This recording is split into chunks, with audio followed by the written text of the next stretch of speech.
আজ দেখুন আমি কী রান্না করেছি। ভাত, মুসুর ডাল সেদ্ধ, উচ্ছে চচ্চড়ি, আলু দিয়ে বেগুন দিয়ে আর বিট গাজর দিয়ে তরকারি করেছি। বিট গাজরের তরকারিটা কীভাবে করেছি, বিট গাজর আলু টমেটো পেঁয়াজ কড়াইশুঁটি আগে থেকে কুটে রেখেছি।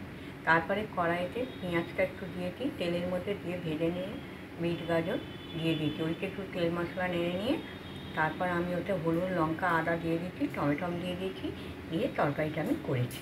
এইভাবে আপনারাও বিট গাজরের তরকারি রান্না করবেন, দেখবেন খেতে ভালো লাগবে। আর দোকান থেকে দই কিনে এনেছি।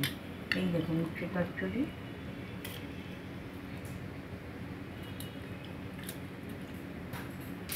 বিট গাজরের তরকারি।